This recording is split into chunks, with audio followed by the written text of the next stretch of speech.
Community Relations and Sales Support Director for the Plaza Assisted Living. The Plaza is one of the largest senior living providers here in the state of Hawaii. We have 6 communities on Oahu, including Punchbowl, Waikiki, Moanalua, Pearl City, Mililani, and most recently, Kaneohe. We offer independent living, assisted living, memory care, and extended care programs. We are all here today to help families and caregivers with resources on how to care for those with dementia during this pandemic. Before I introduce our presenter, I want to inform you that we'll be having a question and answer session after the formal presentation. You folks can utilize the chat option at the bottom of your screen to ask questions. We might not be able to get to all of the questions, but we will have our contact information provided on that screen. And at the end of the presentation, if you want, you can go ahead and email us the questions that we weren't able to answer, and we'll definitely get back to you.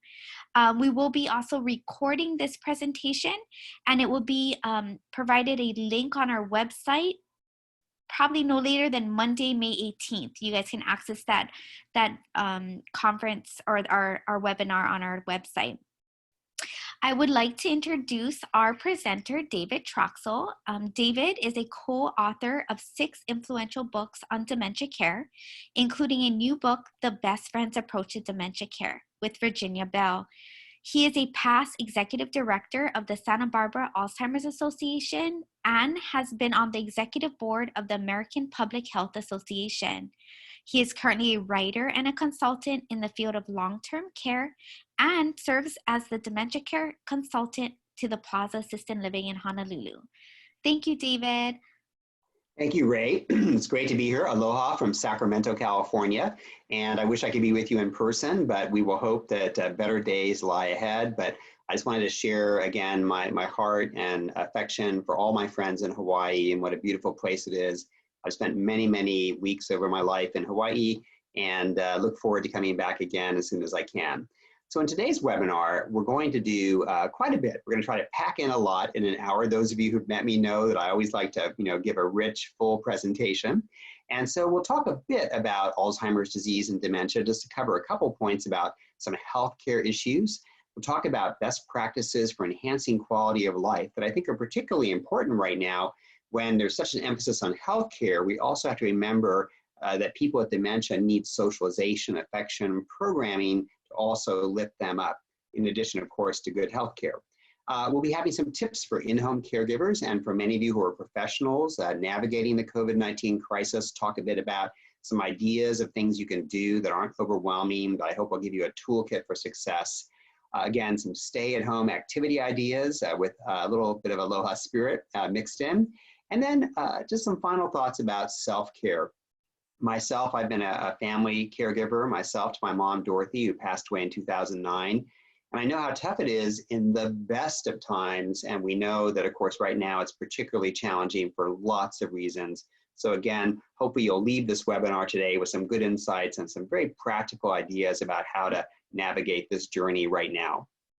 Again, on a personal note, I tend to in my life be an optimist. This is a challenging time for those of us who are optimists. But I wanted to kind of give my own spirit to this presentation along with my friends at the Plaza to say that even though some of these issues are very tough and serious, to have a bit of a lighter touch and again, kind of take that aloha spirit into the presentation. And I want to start off with some personal words that have always been a bit of a touchstone for me as a professional in this field for over 30 years. As many of you may know the work of Dr. Tom Kitwood, a very early researcher on caregiver issues. I did a lot of work in England in the 1980s and 90s. Well, Tom wrote, and I've always loved this quote, that caregivers, families, and professionals are physicians of the human spirit. And so I think this is my way of, I guess, giving you my blessing during this time and hoping that you can carry this spirit of great care right now during the COVID-19 crisis. So I wanted to start off again by putting my cards on the table. Love this picture of the surfboards here. But you're hearing a lot about social distancing and how we all need to be 6 feet apart, maybe even 8 or 9 feet apart. And this idea of social distancing, I have a public health background, of course, is very critical, very important. But there's one problem with this when it comes to dementia care As a consultant, as a writer, and I know the Plaza shares my values, we think that socialization in so many ways is the treatment for Alzheimer's disease and other dementia. So how do you balance this sort of distance with the care and support? So rather than social distancing, I've been brainstorming with some different colleagues, and I kind of like the phrase sociable distancing or socially distancing. Again, reframing it that we can still do a lot even from 6 feet apart. And you'll see some examples in just a moment. Of course, those of you who are at home, you're hunkering down in place. You may not have to have the same social distancing as you do when you take mom or dad out of the home. Let's keep going here. So I always like to start off a presentation with a bit about the man who kind of started this whole thing off, Dr. Alzheimer. He was a physician working in Germany in the early 1900s. This was a time of great science. They had new slides and stains and microscopes, and they had a great fascination back then of what causes what they would have called lunacy back then, what causes this aberrant behavior, forgetfulness and memory loss. And you know, back then, we're in an era of science today, but there's still superstition, but it certainly was 100 years ago. And there were probably people who thought that dementia or lunacy back then would have been caused by witchcraft or something in the food or water. Well, Dr. Alzheimer was a very progressive guy who thought there was a link between the brain and behavior, which of course we now know is true. So he was doing his work when he met the woman on your right, Auguste. And Auguste is certainly not the first person to ever have Alzheimer's disease, but she was the first person, so to speak, described as having Alzheimer's disease. He was her patient. Auguste's husband brought her in and said, you know, my wife is getting lost in familiar neighborhoods, burning things on the stove, very forgetful. And he interviews her, and she even says to him, "Doctor, I have lost myself." You know, very, very poignant and difficult words. He follows her, he monitors her, he tracks her. When she finally does die, he does an autopsy of her brain. They take a little section out, you know, take a little thin section, slice it, stain it. And he found these things called plaques and tangles that shouldn't be there in a healthy brain. And that's how we today have Alzheimer's disease. Now, you know, it's so interesting to me and a kind of a tough thing to say, but you know, since Dr. Alzheimer's work, there were many decades where Alzheimer's disease was forgotten, not really very commonly known. But in the 60s, 70s, 80s, 90s, particularly in the 70s and 80s, we had a changing shift in demographics in the US and really all around the world. And suddenly there were a lot more older people. And there were a lot of people getting dementia. So his work and others kind of came back to light, and we began to kind of understand what Alzheimer's disease was. Now, what is kind of shocking to me is that in many ways, medically, as you'll see in just a moment here, in this slide, medically, you know, we don't really have that many more tools today than we did at Dr. Alzheimer's time. We have 4 current FDA-approved medicines. There's actually a 5th that isn't used very often because of side effects. But here are 4. Aricept, Exelon, Razanine, Namenda. The first 3 are called cholinesterase inhibitors. They kind of give those brain chemicals those neurotransmitters a bit of a boost. The 4th one, Namenda, is an old German drug approved for the various stages of Alzheimer's that seems to work in combination with the first 3 to kind of lift a person's cognitive ability somewhat. But all 4 of these drugs are not what we call disease modifying. They don't really stop the disease in probably about a third of the people. They help, you know, improve behavior, but the other third, or pardon me, improve cognition. But the other 2/3, maybe not so much. And probably after about 18 months, these medicines have done everything they're going to do. But if you look at this slide carefully, and I think I maybe laid it out a little bit different than I meant to, but dementia medications on the left and on the right are the years of approval. You can see in a very devastating way that it has been since 2003, 17 years now since we've had a new medicine. So we have a lot of work to do, and thanks to our friends at the Alzheimer's Association, their great advocacy for research dollars, I think we're going to get there. But right now, it is fair to say that there's really no medicine. There's really no medicine that treats Alzheimer's disease. The treatment, as you'll soon see, is you and me. It's about the therapeutic environment. It's about activities, engagement, about skilled caregivers doing their best, and of course, keeping the person as healthy as possible. So here is a slide that I like a lot. It's actually inspired by a friend of mine named Dr. Mike McLeod, who's a wonderful geriatrician, and he says that Alzheimer's and these other dementias don't travel alone. that there are many things that accompany Alzheimer's disease in lots of people. And here are just a few of them. Inappropriate meds. You might have someone living by themselves who's taking a lot of over-the-counter medicines or supplements. Maybe they have other prescriptions. They're taking 3 of this, 6 of this, 2 of that, not taking others. So we have to remember that we always want to evaluate medicines very carefully, because there are some pills and medicines that are even over the counter that aren't particularly good for brain health, notably things like Benadryl. Alcohol, stroke, depression, pain, malnutrition, hormone issues, thyroid issues, blood sugar, sleep issues. We're learning a lot about how important it is to have good night's sleep as even a way to maybe prevent dementia or delay the onset. Hearing issues, B12 deficiencies, D deficiencies, and of course, loneliness and isolation, very tough. Now, I'm going to just mention very briefly 2 of these that I think are particularly essential. Depression. It turns out that there's research, even dating to the 1950s, that people with long histories of untreated clinical depression are at greater risk for cognitive illness. So if you suspect your family member is depressed, you want to treat it with activity, engagement, time outdoors, pet therapy, or the antidepressant medications, which aren't too bad actually for elders.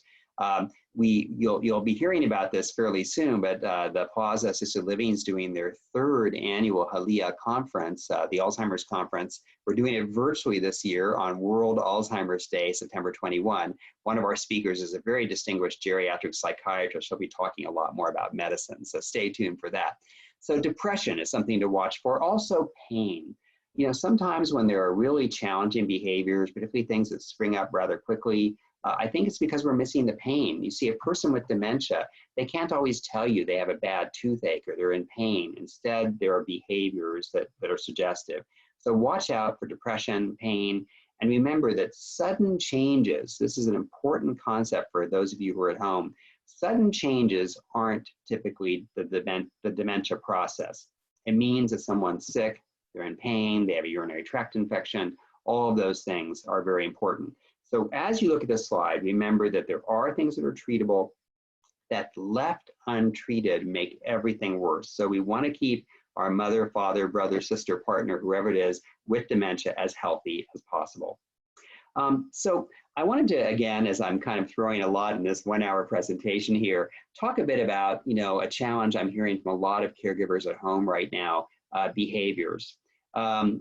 It's a myth that everybody with Alzheimer's or dementia is somehow combative or violent or paranoid or angry. But because they live in a world where they don't always know what's happening around them, where there's confusion, embarrassment, some of these behaviors can really spike. You might have a family member at home and they're getting aggressive. You go to bed at night, they walk out the front door and head down the street. Maybe they think they're late for work. Kind of an opposite problem, apathy. Just, you know, they just refuse to do anything. You can't get them to come to the garden or do an activity. Many people with dementia, in effect, kind of lose their start button. Paranoia, anger, repeated questions, lots of things that can happen. So very quickly, I'd like to refer you to the Alzheimer's Association. Their website has some really good material. One of our past Hali'a conference speakers, Lori White and Beth Spencer, have written some good books in this field. Ask your staff at the Alzheimer's Association, email me or check the Plaza, and we can get you some of these resources. But on the right, you'll see a few quick ideas for behavior, particularly for some of you who are at home right now. Evaluate the medications. Again, behavior can be caused, believe it or not, by over-medicating people, particularly with the psych medicines, or even under-medicating sometimes. There's also something called polypharmacy, where you're throwing the same drugs, or pardon me, you're throwing lots of different drugs for the same problem. People might be on 5 or 6 blood pressure medications and they only need to be on 1. So evaluate their meds, because meds can impact behavior. Certainly the psychotropic meds, the psych meds, we are really suspicious of. They don't work all that well and they can cause a lot of side effects. So talk to your doctor, talk to your pharmacist. Behavior. You're in Hawaii, you're at home, get them on the back patio, get them on the lanai, put on a nice straw hat. Being outdoors is therapeutic, it's healing, it's restful, it's spiritual. I find that that is particularly good for depression. Music therapy, you'll see in a minute, but music is very important for people with dementia. It changes mood, it elevates them, it evokes emotion. And I also think it's important to maybe use this time to become a more effective caregiver. You know, there's so much we can learn about how to be a good caregiver.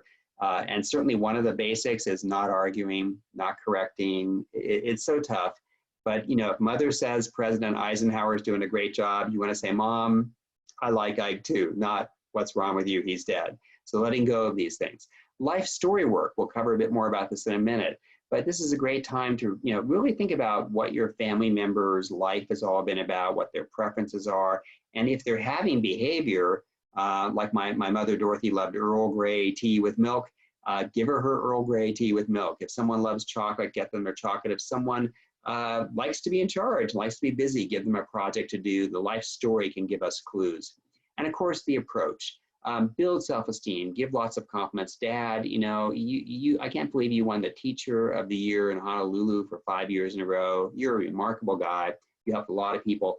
Do your best to build them up, and this can also impact behavior. And of course, a job, a purpose. I think boredom is the enemy, and certainly at the Plaza and in assisted living in general, the staff are often giving people projects to do, towels to fold, things to organize, because we all have a need to be needed. And when we're productive and happy and feeling good, again, behaviors fall. So again, as I kind of do a little, throwing a lot into this presentation here, I thought I'd also give you just a little flavor of some kind of interesting things going on with research right now. There's a lot we can cover here. But first and foremost, this is very, very cool. But the Alzheimer's Association runs the most important conference every year, where lots of research updates are given and hopefully breakthroughs are announced. And it's called the Alzheimer's Association International Conference. I go to it every couple of years. It's a terrific conference. But here's the problem. This conference is very expensive. It's like $1,200 or $1,300, I think, to register. Maybe not quite that much, but it's a pricey conference. And often it's around the world. This year, it was scheduled to be in Copenhagen in July. Well, guess what? Of course, it's canceled. So kudos to the association. As I understand it, they're opening this meeting up to anybody who would like to listen in on the web to all the different presentations. What an opportunity. And I do encourage you all to register for it. If you don't understand a lot of what's going on, because some of it's highly technical, so what? Just to soak in the excitement of the research community, particularly all these young researchers, it's really terrific. A few other things to look for this next year. Biogen, a pharmaceutical company, I think out of Boston, shocked everybody last year when they had shelved a promising drug and then brought it back and said, maybe this might help. It's a drug called aducanumab. And this is an amyloid buster. It appears to, we think, maybe even robustly remove amyloid, perhaps clearing the tau tangles as well.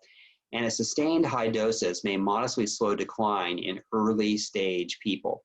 So more trials are underway right now. This drug, if it does get approved by the FDA, it's a bit iffy right now, but if it does get approved, it will be the first disease-modifying drug that might work with a certain subset of people. So whether this drug will really be a cure-all, no, it won't be, but it is a great start about some things to come. I thought I might also share with you a couple of other sort of just interesting directions to remind you that even though we hope that one of these pharmaceutical companies not only comes up with the vaccines for COVID and the cure for COVID, but also continues to march with progress for Alzheimer's, there's sort of some side issues that are kind of interesting. Sleep. We know that for many people with dementia, their sleep patterns become disrupted. So a drug sponsored by Merck, Survexant, if I pronounce that correctly, is a drug that they believe might actually help people sleep a bit better, sleep a bit longer. People with dementia sleep through the night. This can be enormous if this drug actually ends up helping and working, or we can get better drugs like this, because I know that many caregivers, it's really tough if your loved one, your family member is getting up at night and you can't get enough sleep. Also, an area of testing. You all have reading about the antibody test now, about the test whether you have COVID. Well, right now, the test for Alzheimer's and these other dementias is a bit complicated. We can almost always actually diagnose what kind of dementia somebody has, but it involves neuropsych testing, visits to the neurologist, scans, a lot of different things. So wouldn't it be something if we could come up with a much simpler test? So the August 1 issue of Neurology showed some progress on this from Washington University in St. Louis, that perhaps we can again get these predictive tests with blood samples. There's a lot going on in this area, and I do predict that fairly soon we'll have easier testing. Now, why is this important when you have a disease that has no cure, right? No medicine right now. Well, if you look at the next bullet there about Genentech Roche, I was at the Alzheimer's Association Research Conference last year, and Genentech Roche presented data that was so interesting. I think it's something like 60% of cases of dementia are still diagnosed quite late in someone's illness. And that's a problem because we think that these newer generations of medicines, maybe combined with lifestyle changes, might work best if you can actually get someone on these medicines when they come out in the future, as we hope they will. If we can treat the dementia before the symptoms come out, if we can treat it early in the process, we think we might be able to delay the onset much better and have them work better. So again, medicines or testing that will show someone has Alzheimer's much earlier is a good thing. Now, it's a bit scary because they may look at a 40-year-old and say, you know what, you've got a genetic profile, you've got biomarkers that suggest you have Alzheimer's and you're only 40. Maybe the symptoms won't show up until you're 70. But that's actually in a way a good thing, because if we can get this person on a certain lifestyle course, if we can get them the medicines they need, what will happen is instead of getting Alzheimer's as they're supposed to when they're 70, maybe they'll get it when they're 80. And that would be an enormous victory if we can delay the average length of time that someone gets Alzheimer's. That would be really a very good thing. Okay, so again, one other final kind of little research update, which I know Elizabeth Edgerly has spoken about several times in Hawaii, our wonderful executive director of the Northern California, Nevada Alzheimer's Association, herself a great psychologist. Elizabeth has said that more and more we are pretty convinced that lifestyle matters when it comes to brain health. I like this old phrase the association's used for many years now, that what's good for the heart is good for the head. You don't want to smoke. You want to eat a heart-friendly diet, the Mediterranean diet, which is actually probably pretty easy to do in Hawaii. Lots of seafood, vegetables, less red meat, less dairy. Engage in socialization, lifelong learning. Watch your blood sugar. There's definitely links to people with high blood sugar, diabetes that's left untreated, and the risk of developing Alzheimer's. And the number one thing that we think is very good for the brain and may delay the onset of Alzheimer's disease is exercise. So again, good diet, socialization, all of these things will be, I think, very positive. And particularly if you have a genetic risk for Alzheimer's disease, I think a lot of these things will be very supportive. The third bullet is actually one of my favorites. One reason why I'm such a fan of adult day centers, of assisted living for memory care. And if you do have an in-home worker, hopefully getting someone who's lively and engaging. I like to say the brain loves company. And this idea of socialization and engagement, which you can do in a group setting in assisted living or do in a lively day center, can be very, very therapeutic for people living with cognitive loss. So moving into our COVID-19 portion of the talk, and soon to talk about some of the activities we can do right now at a distance. I think a lot of this goes without saying, but I'm going to say it anyway, that whether you're at home or particularly if you are in a professional setting, hand washing, super, super important. What is it? You sing happy birthday to yourself twice, but that's a very basic thing in public health. Sanitizing surfaces, furniture, equipment on a regular basis. Be diligent with your cleaning supplies. I've always been a fan of these nice hot towels you can give someone, put a little bit of soap or something in them. But a person with dementia, I think it's very therapeutic, it's very healing, it's sensory, it's a nice way to kind of get their hands clean before a meal. And again, just to give you a little hint here about the rest of my talk, which is that when you're doing good healthcare, you can also kind of turn it into an activity. If you're taking care of someone's hands and washing them, well, maybe that's the time we can just take a pause, do a bit of nail care, or again, just give them a little gentle hand massage and have a conversation.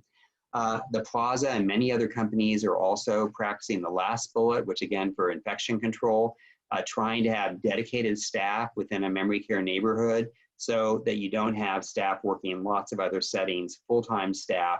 So again, that lowers the risk of exposure, this consistency in memory care. And certainly for any of you getting in-home care now, you want to ask if that person is going to a lot of other homes, hopefully you can give them enough hours so they're just working for you. So as I transition and talking about kind of, how to focus again on quality of life, I want to just make a statement here that I think is so important, particularly for the professionals listening or any of the surveyors or regulators. We've got to keep people alive and healthy right now, but I think people with dementia still have rights. They still have human rights. And one of the pieces that I'm well known for in my field in terms of as a writer is having written something called an Alzheimer's Disease Bill of Rights over 20 years ago that talked about the fact that people living with cognitive loss still have the right to be heard, to be acted, to be engaged, to be with friends and family. And so we want to balance this kind of medical model and social model, but it's not one versus the other. It's about them hopefully working together. So it's absolutely possible, as I hope I'll show you in just a moment, to keep good health care while engaging in socialization and loving care. And the Plaza and other progressive providers do recognize this and are still trying to do relationship-centered approaches, activity, music, and engagement during this tough time. If you want a copy of the Dementia Bill of Rights, your friends at the Plaza can give you one, or you can find one on my website. So again, what now? Well, I'm well known for something called the best friends approach to care, which I developed 25 years ago with my friend Virginia Bell. And again, it's a model that stresses the importance of socialization and engagement, this idea of a therapeutic environment, an environment that's healing.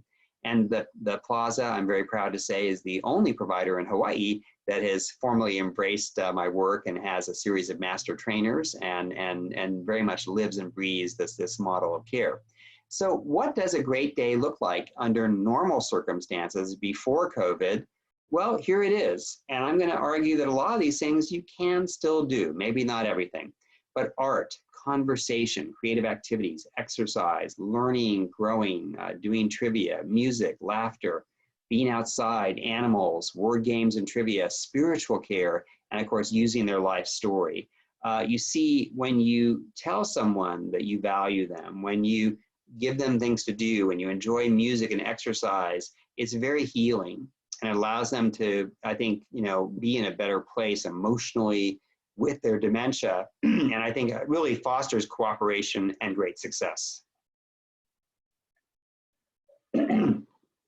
So now I'd like to offer just a few specific suggestions for you as family members and professionals who are teaching other family members about some things we can do right now to help people living with dementia, and of course, all of us as well.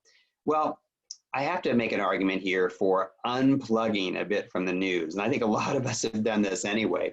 But you see, I can watch CNN and watch Anderson Cooper and watch the programming and kind of put it into context. Think about, what I'm doing to be safe, realize that my friends and family are okay right now. But you see, if a person with dementia is listening to a torrent of bad news, they can't necessarily sort it all out. And a little worry can grow into a big anxiety. And people with dementia, they really can read your face. They can pick up on the stress of a staff member or of a family member. So do your best to keep it positive and to unplug a bit from news these days if you can. The 24-hour cycle is not a very conducive thing to good quality care. Another thing I'd like to suggest you consider doing, because all of us are doing projects right now. We're hunkered down at home. I'm going through my garage and emptying out boxes. I'm doing a lot of writing. This is a great time, if you are a family member, to consider capturing your family member's life story. I like to call it writing a mini memoir. Celebrate some of your father or mother's success. What kind of career did they enjoy? What are their achievements? Did they write a book? Did they run for political office? Maybe your dad was the mayor of Milwaukee before he retired in Honolulu. And the reason why I think this is so great is you see many people with dementia will eventually lose so much of their life story. And so if I'm a caregiver working at the Plaza, or even if I'm a family member, I want to be able to remind my family member about their successes, and kind of evoke these old rituals and patterns. So write a little life story. It will come in handy later if your family member ever has an in-home worker or lives in assisted living. I also love the idea of doing like a little top 10 card. Dad was born in Kentucky, He was small, so he became a jockey and rode horses. He loves bourbon. He loves the Kentucky Derby. He loves horses. He loves being out of doors. His nickname is Pops, and he likes to be called Pops. He likes a cup of strong black coffee every day in the morning. So in other words, you create a little top 10 list. So if you have this in-home worker, or let's say, I hope not right now, your father has to go to the hospital, the staff will be able to engage him. They'll be able to bring him his favorite cup of coffee or talk to him about his days at the Kentucky Derby. So again, write out this life story and make sure if your family member is in residential care right now, give some of your new ideas to the staff. So in honor of my own mother, I just thought I'd share with you, because she had Alzheimer's and lived in memory care for 3 years in Sacramento. Here she is back in 1956 in Paris, France. My mother lived about a third of her life in Hong Kong and in Germany and in England. Born in Canada, she spoke fluent French and German. She loved her Earl Grey tea with milk, and she loved to host dinners and events. So in her memory care building, they made sure that she had her Earl Grey tea with milk. And when they served this to her, oh my gosh, she smiled, she relaxed. She felt that they knew her and she knew them. It was very powerful what even a little thing can do. And they would often have her, weigh in on the menus or set the tables. And this helped her feel important and known and that she was among friends. So you can see how this life story piece, imagine if my mother moved into the building and they knew nothing about her. How could they make this connection? So be sure that that doesn't happen to your family member. Right now is a great time, if you're not already doing it like everybody else, and obviously people here in this call know social media, but use technology to your benefit. If your family member is in assisted living or in a skilled nursing home, ask the staff to do regular calls on FaceTime. Do your best to include grandmother on a Zoom call. But technology can be reassuring. It can keep people connected and keep you connected to the world as well. And here are some lovely postings from the Plaza, I think, from their Facebook page. I mentioned music earlier because music to me is one of the best things you can do when you're maybe a little bit stressed, you're not able to design an entire program for somebody living with dementia.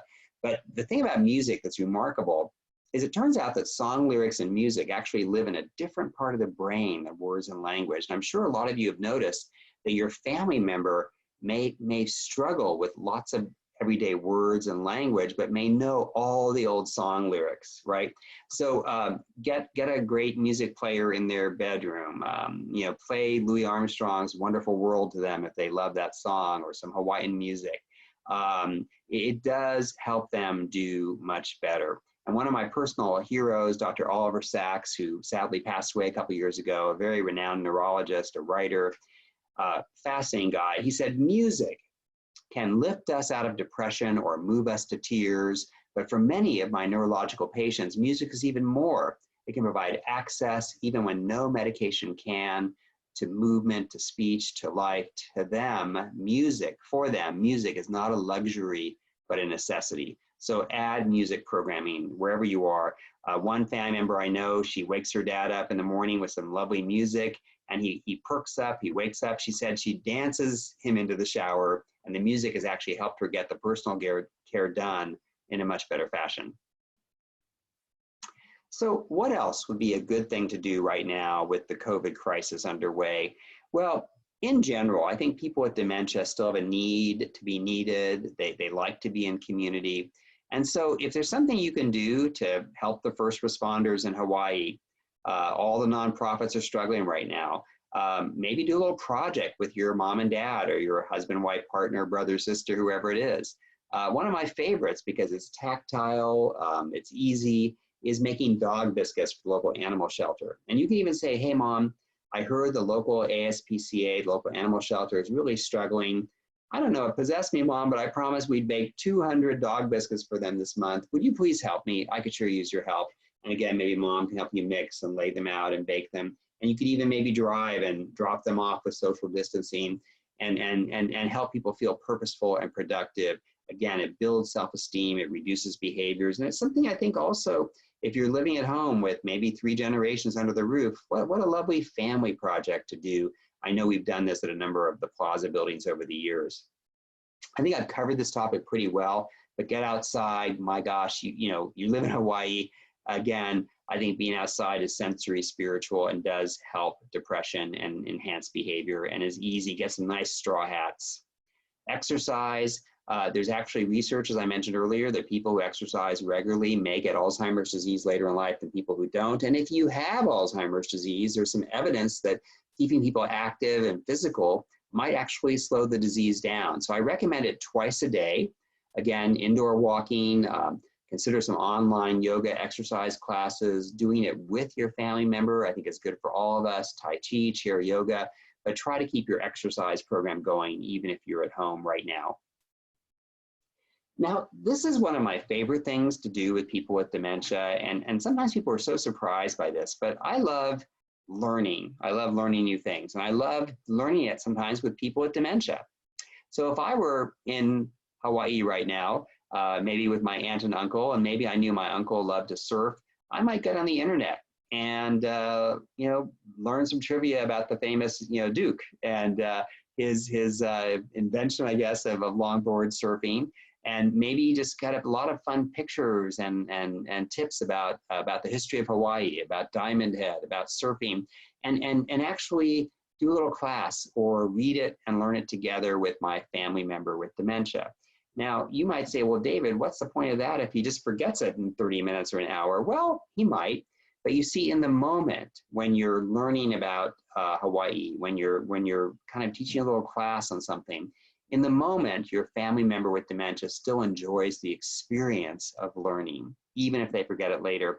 And again, this is a great thing to do if you have a multi-generational household right now.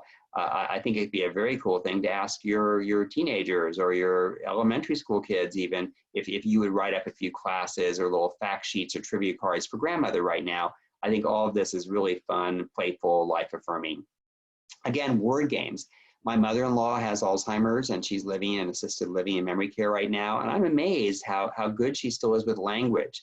So maybe take a word like rainbow, or a good Hawaiian word, and just write on a big piece of paper and say, okay, how many words can we come up with from this, this word?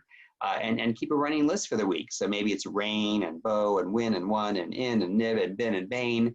Again, keep going with it, and then add some new words. People love opposites, salt and pepper, up and down. They love old sayings. It's raining, cats and dogs. And so all of this is very, very good within our brains, and something fun to do to keep someone engaged and busy right now.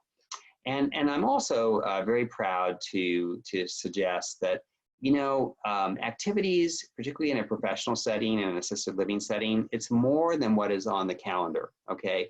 What it is also these little 1-minute engagements. I like to call them 30 things to do in 30 seconds or less. And we've actually developed a COVID-sensitive list for these 30-second activities that you can get from the Plaza. But things like giving a compliment, maybe your family member is a bit concerned about the mask, it scares them. Well, step back 6 feet, take it off, smile, introduce yourself. Singing, walking outside, arranging flowers, sharing favorite memories. There's lots of things you can do, because ultimately, particularly within residential care, skilled nursing, assisted living, we want to fight loneliness. We want to fight depression. And there's studies, particularly in skilled nursing, that suggest that people don't get a lot of individual attention every day, very little. So if everybody on board in your family or on staff are doing these little mini engagements with your person with dementia every day, it adds up to a lot of attention, a lot of affection, a lot of love, and can be very, very valuable. So again, as we sort of begin to wind down the presentation, I want to leave you with some, I hope, thoughtful ideas in this very challenging time. But yes, people with dementia are losing cognition. But I think these words of Maya Angelou, even though she didn't write them for dementia, I think they're very relevant to where we are today as an industry in assisted living, in-home care, day centers, skilled nursing, and even for all of us at home, that people, according to Maya Angelou, will forget what you said. People will forget what you did, but they'll always remember how you made them feel. So again, remember with your family member, there's some agitation, there's some sadness, there's some worry, but if they sense your smiles or see your smiles, mask down, I guess, unless you're at home with your family. If they hear the tone of your voice, if they hear laughter and smiles, that emotional memory is very important. Even if your mother, and this is so tough, your mother forgets that you're Diane, her daughter, for example, she knows that you're still someone special. And this can be very healing to know that your mother still sees you as a best friend, even if she can't always name the exact relationship. So again, where are we today as a family member? It's really tough. I mean, it's tough in normal times, as I said earlier, but now our day centers are closed, in-home help. You may have struggled to get someone. Right now, I know one of my friends, they lost their in-home caregiver who was working 40 hours a week because she has some underlying health issues. She wants to hunker down at home. Opportunities for outings are limited or even prohibited, so it's hard to get out and about, and maybe your family member likes to get out and about. Doctor's offices are I guess, closed still. So, and what if the primary caregiver gets sick? So there's a lot going on, and of course, all of us hunkered down. How tough would it be? A friend of mine said, how can I homeschool my children and keep an eye on my grandfather at the same time? So one thing that is important right now, I think, is to take care of yourself. Learn all you can, be part of some online support groups, exercise, eat well, get some sleep, learn some good strategies. I think all of this is very good. And I'd also recommend that you not wait to use services. We don't quite know what will happen with COVID, but I would go ahead and begin saying to yourself, it's time to make a post-COVID-19 plan. What if I can't do this anymore? What if I need some additional help? So begin to think about, who should be your best providers for in-home, adult day centers, or assisted living. Begin to make a few visits or virtual visits, make some phone calls. Programs are, even though they have some fairly stringent requirements, they are accepting people even now for various residential care settings after a good assessment and screening. Reach out to a geriatric care manager or the Alzheimer's Association, get some help, and make a plan. Make sure you have your legal financial affairs in order. Use this time now to say, hey, I may need some additional help. And the great news about that is you shouldn't feel guilty or feel like you've given up. The care may change, but you'll now have a whole team that can help you. And of course, you'll help your family member get more socialization and engagement. Seek out dementia-capable groups that have good staff training, that have a defined philosophy, that have good activities, where you can eventually meet the staff and you feel that they really have a nice spirit within that particular program. So with that, I think I'm going to stop and just simply say that I will look forward to a future visit to Hawaii. And I do have a very simple email, which is simply davidtroxel@gmail.com, not case sensitive. You can spell it any way, you can do caps any way you want. I do have a website, bestfriendsapproach.com, with a lot of different downloadable materials that are all free of charge. And I have a Facebook page. If you like the Best Friends Approach, you can see that there. I also want to do a shout out to the team at the Plaza because they have resources and they'll do research for you. But if you have any questions, you're welcome to reach out to me by email, or my friend and colleague Ray will also be happy to be supportive. She's a real dynamo, Ray, and thank you for your work and all the work of your colleagues. So with that, I think we can jump into questions. I think we've got about 14 or 15 minutes. And Ray, do you want to kick us off with a few questions? I know you emailed me a few that had already come in, but I'll let you start us off if you would. Yes, thank you for those who sent questions, and we're still taking questions via the chat. One question just came in. It says, is dementia and Alzheimer's the same? What is it when someone forgets people and places versus steps to do things like dressing? Okay, the word dementia and Alzheimer's disease are not the same. And the word dementia is an umbrella term for many things that can cause confusion and memory loss. So if you think about, for example, the word automobile, okay, automobile, there's Chevrolets, there's Fords, there's BMWs, right? There's Kias. Every Kia is a car, every Kia is an automobile, but not every automobile is a Kia. So if you think about the word dementia, it's that umbrella term for many things. Alzheimer's is one of the dementias. So if the doctor says your mother has dementia, that's not very specific. It's not really technically a diagnosis. It's like saying, I drive an automobile. You want to say, David, what kind of car do you drive? Or doctor, what kind of dementia does mother have? So the next question, Ray, I like to say if you've met one person with Alzheimer's, you've kind of met one person with Alzheimer's. Everyone presents a bit differently. Some people lose a lot of words and language early on. They lose memory, thinking. The question about sequencing, often you'll see someone with dementia, their shirts on backwards, they have their socks on over their shoes. So the sequencing can happen. It's usually something that happens a little bit later in the disease process. The Alzheimer's Association has a good handout about the 10 warning signs of dementia, but it can be diagnosed. Go to a geriatrician, a neurologist, and he or she will tell you more about it. Great, thanks, David. Next question would be, could the COVID-19 lockdown have accelerated dementia symptoms? Well, unfortunately, I think the answer is yes, but I'm going to phrase it a bit differently. We know that dementia, most of these dementias, including Alzheimer's, Lewy body, vascular, most of them are rather slow and progressive. There is a gradual decline, all right? But what happens is if someone doesn't have any stimulation, if they're not doing anything, if there's no music, no engagement, if they're lonely, if they're kind of depressed, it just drags everybody down. So I don't think the COVID-19 kind of environment we're in per se has a biomedical impact on the disease. But if someone is losing their lifelines to everyday activity, that I think can kind of drag them down. So I think the key is, as I've argued in this presentation, do your best to keep those activities going and keep someone involved in music, exercise, life story, games, making dog biscuits. That does seem to foster happiness, reduce behavior, and help them with their general well-being. Okay, great. Next question. Is it more effective to provide false hope versus reality? That's a question probably all of us are going through right now, Ray, because I have good days and bad days, and I'm not sure. I'm such an optimist, but I tell you, sometimes I want to bang my head against the wall myself. So let me try it this way. Years ago, when I started in this field 25, 30 years ago, a lot of the professionals would say, oh, just make up a story, tell them what they want to hear, they'll forget, they won't remember, just lie. Well, a lot of us felt uncomfortable about that. We're not really brought up to lie to our grandparents. And the truth is, I think many of them know that we're not being authentic. They may remember certain elements, and you don't want them to have them see you as, someone who isn't credible, right?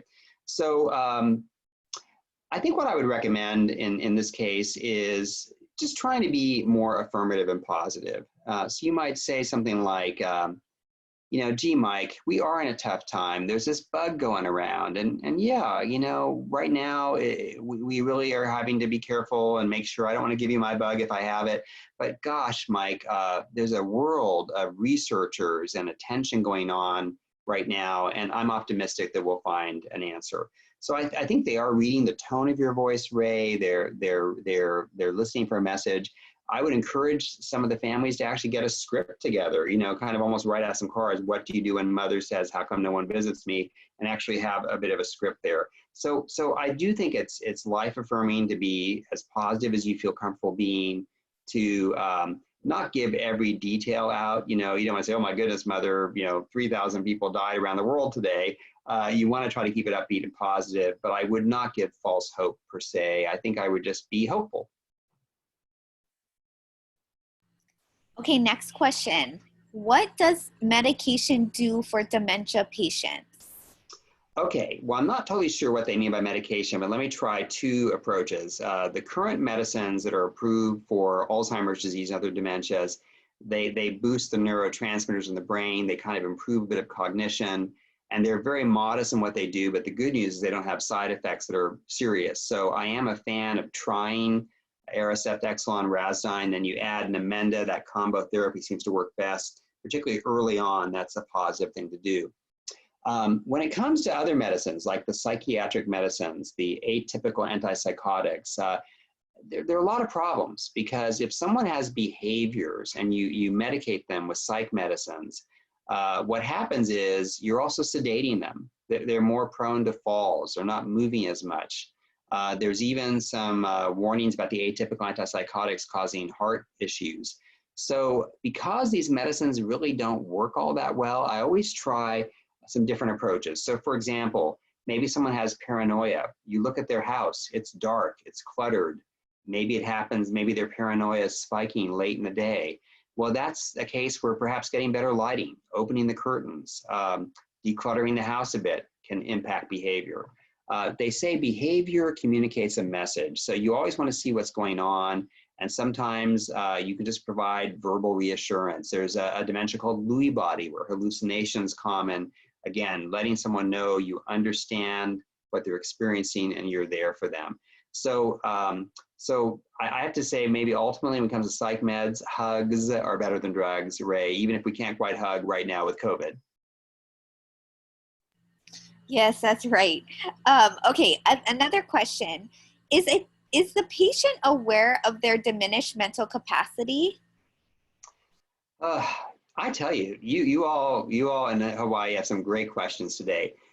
This is very fascinating. I think many people, like my late mother, she knew she had Alzheimer's, and well into her illness, she knew she wasn't completely there, and she didn't really want to talk about it a lot, but she was okay when it did come up sometimes, and we had a discussion. There are also people, they seem to lose that insight button. They have no idea that this has happened to them, okay? So it really varies. I have a friend who got Alzheimer's fairly young. She was in complete denial. There's a word called confabulate, where she made up all these different crazy stories for the trouble she got into. So everyone's a bit different. I like to treat everybody living with dementia as though they understand and you know, be very real and authentic and caring with them. But everyone's a bit different. Some people, I think, don't sense what has happened, but many do. Okay, another one. How do we know when one should be in memory care versus independent living? Oh boy, okay. So when I think about assisted living, typically memory care, I want to say that there's a couple words that come to mind for me. One is safety, okay? Because someone with Alzheimer's or one of the other dementias, they're gradually losing memory, thinking, judgment. They may wake up one day and say, oh my gosh, I'm late for work, and go out during a big rainstorm. They may fall and not be found for a day. So safety is a big issue. In independent living, I hate to say it, but you know, maybe they're going into the wrong rooms. They don't know their room anymore. And of course, if they go into someone's room, they might scare another resident who pushes them down and they get hurt. So safety is a big one. I will say that I had a friend who just recently went through this with their family member. The mother was playing the bogus Canadian lottery. She was being financially victimized by some distant relatives. See, judgment is impaired with dementia. So sometimes even for financial safety and security and physical security, they need to go into more of a secure setting. So safety is one. And I think the other one is socialization. People living in independent living, if they're beginning to have trouble, they often stop doing the things they've always done. They won't go to bingo or to the Target shopping center or go on a picnic or go into a discussion group or go see a movie. In memory care, the staff are trained to specifically be dementia aware, and they will cue people. They'll go to their rooms, they'll knock on the door, they'll ask several times, gee, Margaret, your card game is about to begin. I know you love cards. Or, hey, we have the visiting dogs coming. I know you love animals. Please come. So there's a lot more cueing and approach that way. And it's usually a more intimate setting. So safety, socialization are two things that come to mind. Okay, another question. How do we tell mom that she is no longer safe living at home and she needs to move to a senior living community?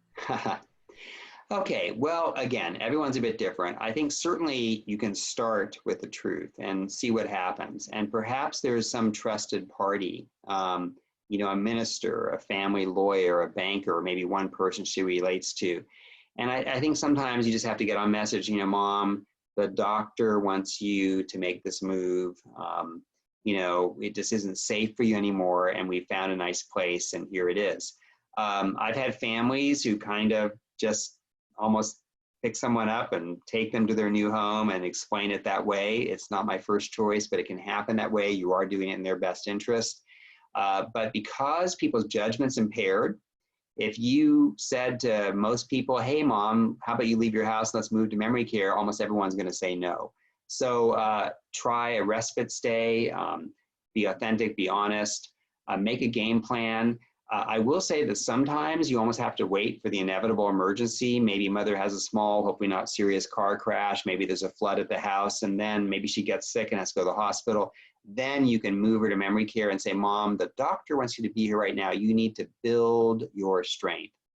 Fortunately, and by the way, I love that line, you need to build your strength, because it's true. Most of them do. It's very affirming, helps them understand why they're there. I will say that, even in my own case, I wasn't sure my own mother would do well in memory care. She actually did very well. Most of the time it works out. And often someone living particularly by themselves, they have a lot of stress. They have a lot of awareness that things aren't going as well as they should. And so actually it can be a relief even for them when they get to their new setting. So there's lots of different resources. Again, Ray, I think you have a copy. You can refer people. There's even a book that Lori White and Beth Spencer, who I mentioned Lori because she's spoken at our Hali'a conference, called Moving a Relative with Memory Loss, I think is quite good. So there are some ways we can help you through this. Everyone's a bit different. Okay, great. Thank you, David. Well, we are coming to an end of the webinar. So I would like to let everyone know, whoever still has questions, you are more than welcome to email David or myself, and we will get back to you with those answers. And we want to thank you all for attending this webinar. We will be having, like David mentioned, our third annual Hali'a conference on September 21st. And we will be sending out more details, so please be on the lookout for that. And I know David had referred a lot of information from the Alzheimer's Association, so that's always a resource as well. The Plaza Assisted Living has a resource guide for those families that are looking for just services for our kupuna. You can always access that on our website, and we're always here to help. So thank you guys once again for attending, and we look forward to meeting you again, hopefully in person, but through the webinar for the next meeting in September. Thank you. Thank you, Ray. Thank you, friends. Aloha.